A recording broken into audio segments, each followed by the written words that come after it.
I had cracked IIT JAM and then I had my masters from IIT Madras and he is really important कि मैं weekend में काम ना करूँ. तो आई थिंक बहुत अच्छा सा हमें कॉन्ट्रास्ट देखने को मिल रहा है. आई थिंक काफ़ी मज़ा भी आ रहा है सुनने में डिफरेंसेस इंडिया और जर्मनी में.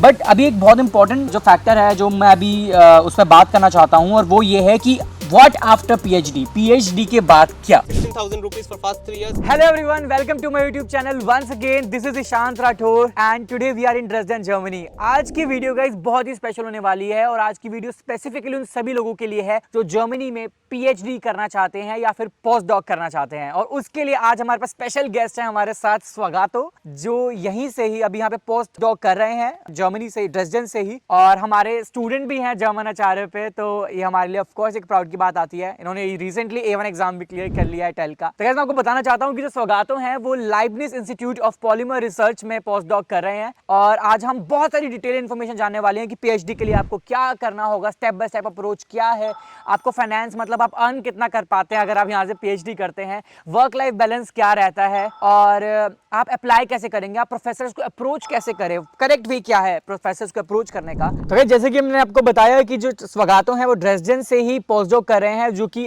Leibniz institute for polymer research में ये पोस्ट डॉक कर रहे हैं. और अभी हम स्टार्ट करते हैं वीडियो और इनसे जानते हैं कि सबसे पहले मेरा पहला क्वेश्चन ये है स्वागतो कि आपका बैकग्राउंड क्या रहा है. लाइक आपने बैचलर्स किस में की है, आपने देन मास्टर्स कहाँ की, फिर आपने पीएचडी कहाँ से की, तो आप थोड़ा अपने बैकग्राउंड के बारे में बताइए. Thanks Ishant for asking. तो मैंने एक्चुअली मेरे बीएससी किए थे फिजिक्स में from Jadavpur university and then I had like cracked IIT JAM and then I had my masters from IIT Madras, so in physics. तो उसके बाद I thought कि like I want to go in like general science and then I thought of like pursuing PhD and I like मेरे specialization थे nanophotonics पे and thought of joining IIT Delhi like which is known for photonics and optics and I did my PhD from there. But like it's like a collaboration PhD. Like 4 years of my PhD was from India and मैंने 2 साल फिर यहाँ पे Germany में किया like as a collaborations. And after that now I am doing postdoc with the same institute and it's also like 2 years to be completed right in the end of this year. Wow, that means Swagato के पास I think आपके पास दोनों ही countries का experience अब हो गया है कि आपने पीएचडी इन्होंने कहीं ना कहीं एक टाइम इन्होंने पीएचडी इंडिया में भी करी है गाइस और अब कुछ टाइम इन्होंने जर्मनी भी किया है. तो आई थिंक हमें एक अच्छा डिफरेंस हमें मिल सकता है दोनों कंट्रीज में पीएचडी करने का इनसे and it is really good. तो स्वागतो मेरा सेकंड क्वेश्चन ये है कि मान लीजिए अगर कोई अभी स्टूडेंट है इंडिया में है या फिर जर्मनी में मास्टर्स कर रहा है, हम ये कंसिडर कर रहे हैं गाइस जो हमारी ऑडियंस हमें देख रही है वो इस वक्त करेंटली मास्टर्स कर रही है, तो अगर उनको पीएचडी करनी है जर्मनी से तो स्टेप बाय स्टेप प्रोसेस क्या होता है, सबसे पहले उसको क्या ध्यान रखना चाहिए एंड देन क्या एक अप्रोच होनी चाहिए. वेल आई थिंक पीएचडी करने के लिए सबसे बड़ी इंपॉर्टेंट चीज़ है माइंडसेट. अगर कोई करना चाहते हैं पीएचडी तो उसको सोचना चाहिए क्यों करना है. तो बेसिकली अगर कोई जो है एकेडमिक पर्सन है कि एकेडमिक कोई स्पेशलाइजेशन चाहते हैं अपने फील्ड में, रिसर्च में, चाहे वो फिजिक्स, केमिस्ट्री हो, ज्योग्राफी हो, नेचुरल साइंस हो, कोई भी फील्ड हो, तो उसमें बहुत बड़ा इंपॉर्टेंट पार्ट है उसको मास्टर से फिर होना चाहिए कि हाँ मुझे पीएचडी करना है. And then the right step should be thinking right from the masters कि मैं नेक्स्ट स्टेप में कैसे अप्लाई करूँ. एंड इसके लिए जर्मनी में काफ़ी सारे फेलोशिप्स होते हैं जैसे कि एक है DAAD. तो एक पीएचडी अगर स्टूडेंट कोई करना चाहते हैं particularly physics, chemistry, natural science में, तो उनको मास्टर्स प्रोजेक्ट एक बार मिलता है DAAD से. तो अगर वो प्रोफेसर से बात करे कि उसको अप्लाई करना है बाहर, तो उनके प्रोफेसर हेल्प कर सकते हैं कि कैसे वो इंटरेक्ट करे, कैसे एक जॉइंट प्रोजेक्ट लिखे, क्या करे. बट एक साइड प्रोजेक्ट है, मतलब फेलोशिप में चांसेस होता है मिलने ना मिलना. बट अगर कोई माइंडसेट है कि मुझे ठीक है मुझे करना ही है पीएचडी जर्मनी में, तो डायरेक्टली अप्लाई करो. So that is the only solution. You apply and apply, rejection आएगा, like you right mail, you find for the positions that is available in advertisement. आपने लिंक्डइन एक प्रोफाइल बनाओ, LinkedIn में से आप सर्च ऑप्शंस दो, PhD #PhD search करो, different universities आप ढूंढो जर्मन में टॉप यूनिवर्सिटीज़ कौन से हैं. आप म्यूनिक में देख सकते हो, स्पेशली टेक्निकल यूनिवर्सिटीज़ जर्मनी में TU ड्रेसडन है, TU म्यूनिक है, TU डार्मस्टाड है, काफ़ी सारे TU है एंड अदर यूनिवर्सिटीज़ भी है. तो हर एक पेज में जाओ, अपनी पसंद की जो सब्जेक्ट है वो एक्सप्लोर करो एंड देन प्रोफेसर के नाम ढूंढो. एंड उसके बाद उसका कॉन्टैक्ट दिया हुआ है and you can approach them whatever CV you have. आपको जस्ट इंटरेस्ट दिखाना है कि I am sincerely interested in your topic, थोड़ा मुझे ये बैकग्राउंड है and I want to explore the facilities you have थोड़ा, and you can get response from them. Maybe आप 10 अप्लाई करो नहीं मिले, 20 अप्लाई करो नहीं मिले, बट जारी रखना चाहिए. And I am sure that with like more number of applications, you will definitely get a response. ये हो सकता है कि कोई प्रोफेसर आपको डायरेक्ट बताए कि उनके पास फंडिंग तो नहीं है but you can apply for this fellowship, तो आपको हेल्प करेगा कैसे आप प्रपोजल लिख सकते हो साथ में, एंड देन प्रपोजल धीरे धीरे बिल्डअप होगा. ये टाइम कंज्यूमिंग है, that's why you have to do this right from your masters. Masters में अगर आप एमटेक कर रहे हो या फिर कुछ और स्पेशलिस्ट एमएससी कर रहे हो, उस टाइम आप कोशिश करो, आपका फर्स्ट ईयर तो कोर्स वर्क में चला जाता है, सेकेंड ईयर में आपका प्रोजेक्ट रहता है जो तो प्रेशर कम है, तो उस टाइम पे आप कोशिश करो कि प्रोजेक्ट के साथ साथ थोड़ा सोचने का कि किस दिशा में मैं काम कर सकता हूँ, अगर कैसे हम जो फील्ड है वो एप्लीकेशन ओरिएंटेड हो ताकि उससे हम कुछ पीएचडी निकाल सकते हैं, and not for only applications, theory में भी सेम हो सकता है. बिल्कुल. हाँ, तो I think it just like applying for a job. It's like a full time job actually. Full time job. हाँ, क्योंकि लाइक पीएचडी हंटिंग भी बड़ी बात है. एंड यहाँ पे मैं दो चीज़ बताना चाहूँगा कि कोई कोई अगर प्रोफेसर आपको ऑफर करे कि हाँ ठीक है हमारे पास पोजीशंस है, आप कोशिश करो फेलोशिप ना लेके कॉन्ट्रैक्ट लेने के लिए, क्योंकि this is very important. Generally PhD positions जो होते हैं यहाँ पे 50% पोजीशंस रहते हैं, जैसे कि फुल पोजीशंस अगर 2300-2400 यूरो हो जर्मनी में, तो आप 50% में आप 1200 से 1500 ये एक्सपेक्ट कर सकते हो. This is like fellowship. But अगर आपका लाइक पोजीशन है लाइक जैसे contract which is very important, यहाँ पे कॉन्ट्रैक्ट मतलब आप टैक्स पे कर रहे हो, एंड टैक्स के साथ साथ आपको बहुत सारे बेनिफिट्स मिलते हैं जो मैं शायद अगर कोई जानना चाहते हैं तो मैं इंक्लूड कर सकता हूँ कि अगर आप टैक्स पे कर रहे हो then you are supposed to get support like medical support, also like कि आप टैक्स पे कर रहे हो ऑलरेडी, फेलोशिप में आपको खुद का मेडिकल इंश्योरेंस लेना पड़ता है, या फिर you get medical insurance, public insurance like टीके आओ का समथिंग, एंड देन आप धीरे धीरे आपके पीआर में भी अकाउंट हो रहा है exactly at the end, like आप टाइम के साथ साथ जर्मन सीखोगे, सो when you are paying tax and you are for there for 3 or more years and they are directly eligible just after A1. So this is important, I think. So if you want to do PhD, you have to keep this in mind that applying for contract. Okay. So Sogatu, like बहुत सारे students होते हैं like जो India में है, like they are confused कि actually application का format क्या रहता है, like उनको स्पेसिफिक लिखे क्या वो ऐसा जो थोड़ा सा अपीलिंग लगे when they are applying for these kind of fellowships or maybe they are approaching professors. तो क्या चीज़ उनको ध्यान में रखनी चाहिए जब किसी प्रोफेसर को वो मेल कर रहे हैं? This is a nice question, Ishant. Actually मेरा 1-to-1 एक्सपीरियंस हुआ है, because as I said like मैं पोस्ट डॉक्टरल रिसर्चर हूँ, तो मेरे अंडर काफ़ी सारे मास्टर्स एंड पीएचडी स्टूडेंट काम किए हैं, and I have seen them getting the like offers. तो एक ये बहुत इंपॉर्टेंट पॉइंट है कि आप जो मास्टर्स प्रोजेक्ट करो उसको काफ़ी धांसू से करो, क्योंकि मेरे अंडर एक स्टूडेंट था यहीं पे आईपीएफ में, लेबनिज इंस्टीट्यूट में, जिसने लाइक मास्टर स्टूडेंट होके भी इतना अच्छा काम किया, like when that is like a portfolio you make out of your project work and you have to sell yourself. तो आप प्रोफेसर को मेल करो कि जैसे approach should be straightforward, that I am sincerely or genuinely interested in your research work. I have done this part of research already. चाहे आपका publication हो ना हो, that doesn't matter. आपका खुद की एक रिसर्च एक्सपीरियंस होना चाहिए कि हाँ I have like there is conclusion. और जैसे कि हो अगर आप जब अप्लाई कर रहे हो आपका प्रोजेक्ट खत्म ना हुए हो, आप बीच में हो, तो जो आउटलुक क्या है, क्या प्रोजेक्ट से क्या निकलना चाहते हो, फाइनल आपके गोल क्या है, आप अचीव क्या करना चाहते हो इस रिसर्च से, that should be precise and clear. So उससे प्रोफेसर को ना एक रह जाता है कि ओके ऐसा नहीं कि बंदा जस्ट जर्मनी आना चाहता है, इसका एक क्लियर कट ओरिएंट मतलब गोल माइंड में है कि ये research this I am applying because this is possible in your lab and you have the facilities we can do on this idea, and then probably I'm interested in looking for positions if there is possible. And zyada sir like professors either would say that okay thank you for mailing but we don't have position, or maybe they would ask for some recommendations or something like. and इसमें भी एक point important है कि आप अगर हो सकते India में कोई प्रोफेसर के अंडर ये कर रहे हो तो उनसे पूछो कि उनके कोलैबोरेशंस कहाँ होते हैं, क्योंकि जो प्रोफेसर्स है वो पोस्ट डॉक किए होंगे जर्मनी में, अगर किए होंगे तो उनके कॉन्टैक्ट्स होंगे, and contact is very important. Contact is everything. Yeah, I think so. Okay, yeah. Thank you very much Sogatu for such detailed answers. तो Sogatu मेरा नेक्स्ट क्वेश्चन ये है कि बिकॉज आपने 4 साल इंडिया में पीएचडी की और 2 साल जर्मनी में, तो मैं बेसिकली ये जानना चाहता हूँ कि मेजर डिफरेंसेस क्या है इंडिया में पीएचडी करने में और जर्मनी में पीएचडी करने में. Yeah, difference तो है, obviously है. Like I had the experience of working at IIT Delhi, like in Professor Joby Joseph lab.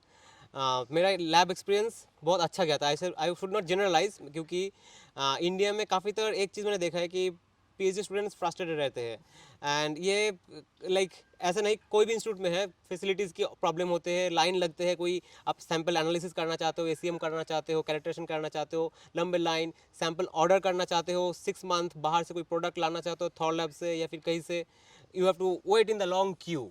and you get frustrated. So एक चीज़ जो ये है कि यहाँ पे जर्मनी में like when you place something like you want something, आप अपने प्रोफेसर से जाके बात करो and then like you place an order and maybe it will come to you at max within 1 week. But यहाँ पे जर्मन कभी कभार कंप्लेन करते हैं कि मुझे कल तक चाहिए, मुझे 1 वीक लग गया और हम कहाँ पे बैठे 6 महीने 1 साल भी हो गया मेरा केमिकल आया नहीं था. तो this is a major difference.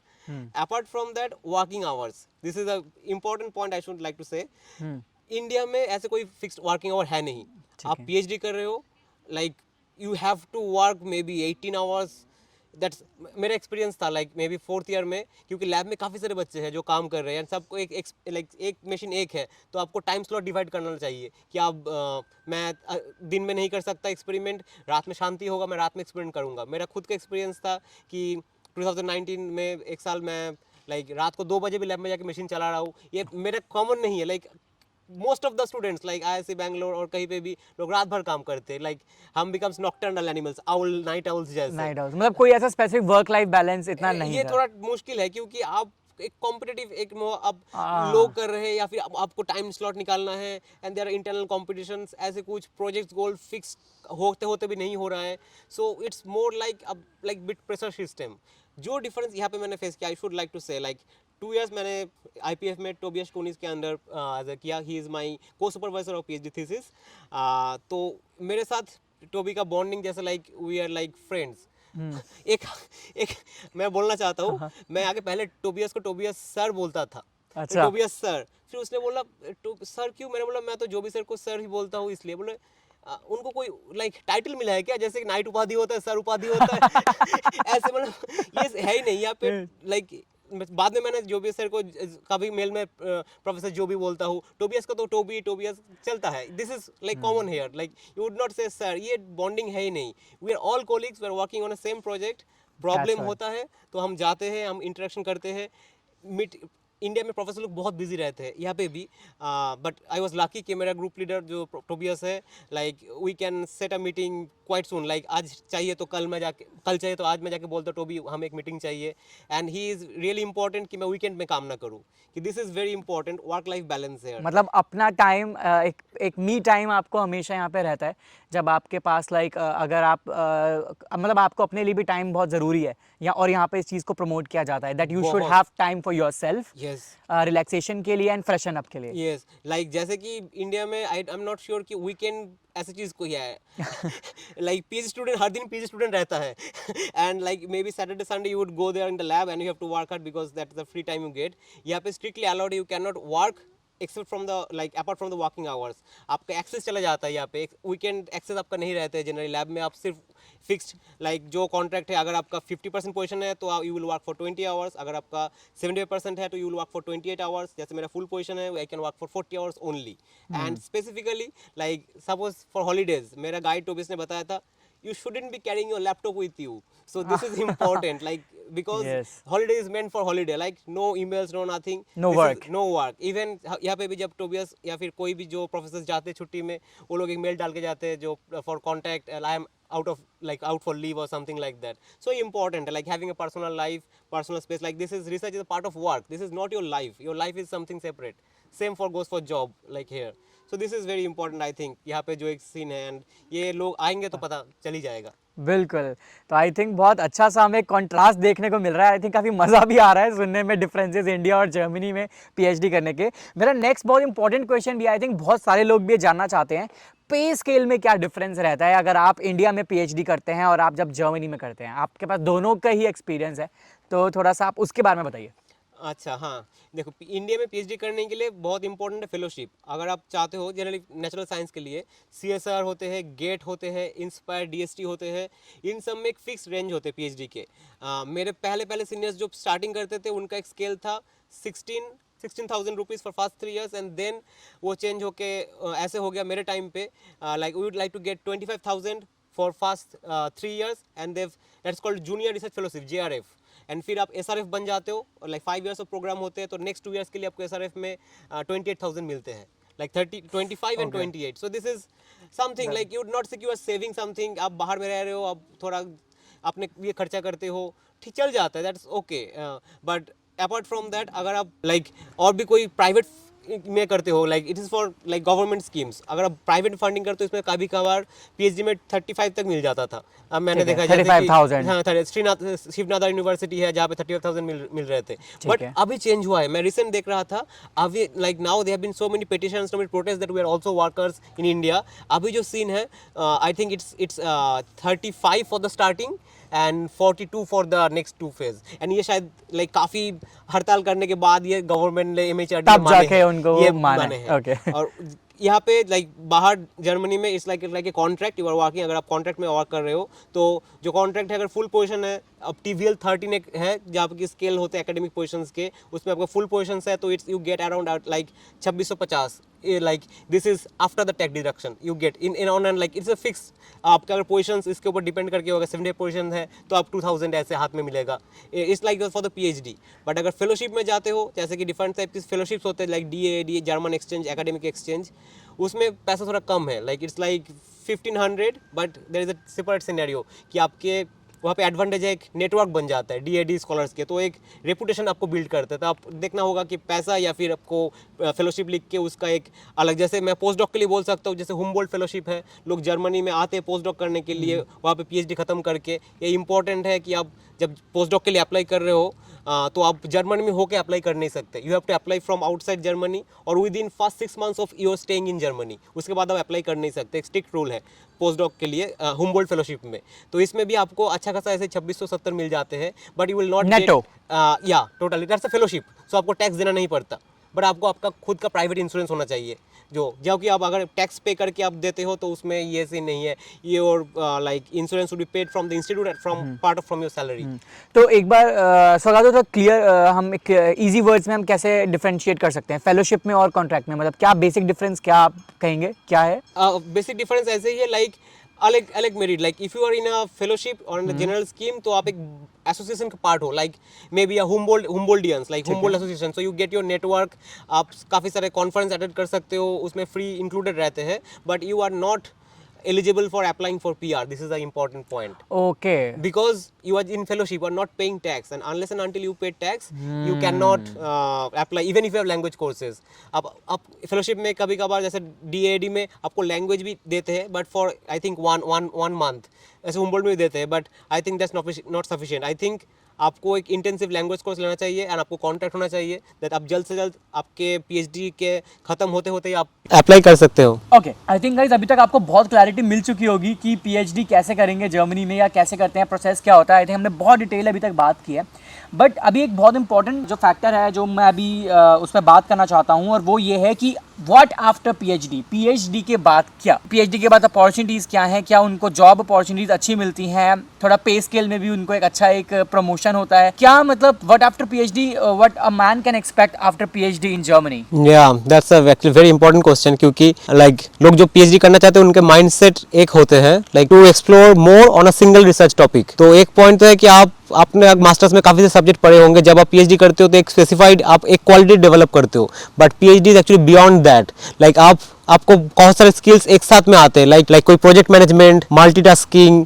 And काफ़ी सारे लाइक राइटिंग रिसर्च ग्रांट। सो काफ़ी सारे स्किल्स सेट होते हैं जो PhD में लोग टाइम के साथ अपार्ट फ्रॉम रिसर्च जो गेन करते हैं, and now you can sell yourself on basis of that. So एक तो स्ट्रेट फॉरवर्ड रूल है कि वो है कि अगर आप PhD कर रहे हो तो आपको माइंडसेट आपको प्रोफेसर बनना है या फिर ग्रुप लीडर बनना है जर्मनी में, तो आपको पोस्ट डॉक करना होता है वो एक्सपीरियंस, ताकि आप अपने खुद के रिसर्च ग्रांट लिख सकते हो, एंड उसके बाद आप शायद कोई पे पोजीशंस मिल जाए आपको, like to conduct research like independent researcher and like become a group leader and then towards professorship, but that is like conventional like thing. But अगर मान लीजिए कोई प्रोफेसरशिप में नहीं जाना चाहता और कोई कंपनी में वर्क करना चाहता है तो ये भी है पॉसिबिलिटी? बहुत सारे हैं, लाइक मैं जो भी कोई भी अगर किसी को देखता हूँ लिंक्डइन में जो कि कंपनीज में है, उसके में रहता है either they have done PhD from electrical engineering या फिर मैकेनिकल इंजीनियरिंग, एंड वो कहाँ एक्सपर्टीज काम आता है। So that is because they can follow the ladder easily in the industry. अगर PhD होता है तो after 4 years of industry experience, they directly go for the managerial positions. अगर तो आप पैसा खर्चा करके MBA करो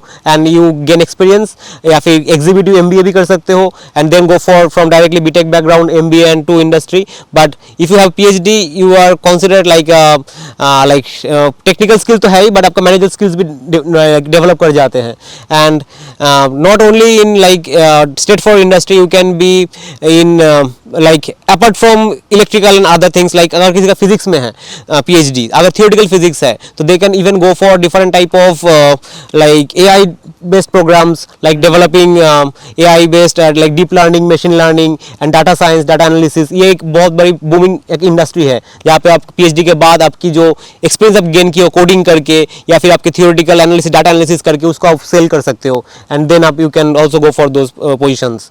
तो दैट मीन्स गाइस स्कोप बहुत ज़्यादा है, करियर अपॉर्चुनिटीज बहुत सारी हैं, तो ऐसा कुछ आई थिंक फियर नहीं होना चाहिए कि लाइक हम पीएचडी के बाद क्या करेंगे. I think there are ample amount of opportunities present in Germany after. Yes yes exactly. Yes. So अभी तक हमने बहुत सारी आई थिंक बात की है पीएचडी के ऊपर, बट प्रेजेंटली मैं पर्सनली ये जानना चाहता हूँ कि सोगा तो आपकी इंस्पिरेशन क्या थी. हाँ, तो जैसे आपने पूछा कि लाइक इंस्पिरेशन क्या था, तो मुझे ना लाइट बहुत पसंद था, लाइक ऑप्टिक्स स्पेसिफिकली. बचपन में मुझे याद है लाइक मैं जब मेले में जाता था या फिर आपने सबने देखे होंगे कि ऐसे एक like maybe showpiece जो यहाँ पे जैसे फाइबर झाड़ी रहते हैं एंड एंड में लाइट जलते हैं. आई थिंक मेलो वगैरह में हमने देखा है जो ऐसे वो फव्वारे की हाँ, तरह निकले तो होते मैं हैं. बहुत छोटा था like may be like class 3 या फिर, तो मैंने बहुत देखा और बहुत ये आया कि भाई लाइट कैसे एंड पे जल रहा है, क्या है इसके, कहाँ पे लाइट लगे हैं. और फिर हमने खरीदे भी थे और देखे कि नीचे लाइट लगा हुआ है. और फिर बाद में पता चला कि भाई ये फाइबर ऑप्टिक्स है जो यहाँ से जल रहा है नीचे. तो ये चीज़ हम क्लास 9 में जाके पढ़े कि कैसे लाइट टोटल इंडियन रिफ्लेक्शन करके जाते हैं. तो लाइट बहुत इंटरेस्टिंग चीज़ है और मेरे रिसर्च फोटोनिक्स पे है, फोटोनिक्स प्लाज्मोनिक्स, कैसे लाइट मैटर के साथ इंटरेक्ट करते हैं, उससे हम क्या बना सकते हैं. मेरा मास्टर्स कोर्स में भी नैनो फोटोनिक्स स्पेशल कोर्स था, तो मैंने सोचा कि इसी पे हम थोड़ा PhD और करें. इसका काफ़ी सारे लाइक वास्ट ये है कि आप ऑप्टिकल सेंसर बनाओ, आप फोटोनिक्स को लेके आप ऐसे कि डाटा कम्युनिकेशन हो सकता है फाइबर ऑप्टिक्स से. तो काफ़ी सारे वास्ट फील्ड है, बट इंपॉर्टेंट थिंग जो कुछ भी हो रहा है आप अपने आंखों के सामने देख सकते हो, क्योंकि लाइट हम देख सकते हैं सभी, और उससे कोई भी जुड़े एक्सपेरिमेंट्स ऐसे नहीं सिर्फ कोई डाटा आ रहा है, कोई डिफ्रैक्शन हो, कोई प्रॉपर्टीज हो, पोलराइजेशन हो, सब कुछ you can directly see like कोई कॉज इफेक्ट रिलेशनशिप जो आप लाइट के साथ बहुत इजीली देख सकते हो. और उसकी एप्लीकेबिलिटी बहुत है. माइक्रोस्कोपी मान लो आप, उसमें भी लाइट यूज़ हो जाता है. Telecommunication, sensing, optical sensor, like solar cells, photovoltaics, काफ़ी सारे एप्लीकेशन जहाँ पे हम लाइट यूज़ करते हैं और उसके एप्लीकेशन निकालते हैं. तो यही सारा एक मोटिवेशन था कि इस दिशा में हम क्या कर सकते हैं जाकि फाइनली कुछ काम आए, कुछ प्रोडक्ट बने जो कि सोसाइटी के काम आ सके, सोसाइटी के काम आए. तो आई थिंक बहुत ही अमेजिंग एक्सपीरियंस रहा है और आई थिंक इन्होंने अपनी पर्सनल लाइफ से इंस्पिरेशन ली है. इन्होंने कोई इंसिडेंट देखा और वहाँ से इनको लग गया नहीं यार ये ऐसा क्यों हो रहा है. And I think this is what PhD is all about. Research is all about, you know, this is all about research, finding the reason like why this is happening, why this is happening. And I think this is really good and I hope कि आपको इस पूरे interview में I think guys आपको बहुत सारी एक insight मिली होगी, आपको बहुत सारी इन्फॉर्मेशन मिली होंगी PhD के बारे में. एंड आई थिंक आपके बहुत सारे क्वेश्चंस हमने ऑलरेडी सॉल्व कर दिए होंगे, बट स्टिल अगर आपका अभी भी कोई भी क्वेश्चन रह गया है जो आप जानना चाहते हैं तो प्लीज़ अपने क्वेश्चंस कमेंट बॉक्स में आप लीव कर सकते हैं. आप कमेंट बॉक्स में हमारे अपने क्वेश्चंस लिख सकते हैं, हम उनका कोशिश करेंगे कि उनके आंसर्स करें. यही नहीं गाइज, हमारा एक बहुत ही एक्टिव इंस्टाग्राम पेज है जर्मन आचार्य, आप वहाँ पे भी मुझे DM कर सकते हैं and I will forward your questions to Swagato and हम ट्राई करेंगे कि ज़्यादा से ज़्यादा आपकी हेल्प कर पाएँ. I would like to happy to be helping. Definitely हम चाहते हैं कि लाइक अगर आप अपॉर्चुनिटी एक्सप्लोर करें and you grow in this field, PhD करें. आई थिंक ये एक बहुत ही एक अच्छा एक्सपीरियंस होगा if you do that. I hope आपको वीडियो पसंद आई होगी एंड इसी के साथ हम वीडियो एंड करते हैं. नेक्स्ट वीडियो में हम मिलेंगे किसी एक नए टॉपिक के साथ, किसी एक नई पर्सनालिटी के साथ and we will keep you inspiring and motivating. So guys thank you very much for watching us. बस चैनल को सब्सक्राइब ज़रूर कर लें एंड वीडियो को लाइक कीजिए, शेयर कीजिए उन सभी दोस्तों के साथ जो PhD हमेशा से करना चाहते थे जर्मनी में पर किसी कारण नहीं कर पाए. आई थिंक ये वीडियो उन सबके लिए एक बहुत बड़ी मोटिवेशन बन के सामने आएगी. Thank you very much.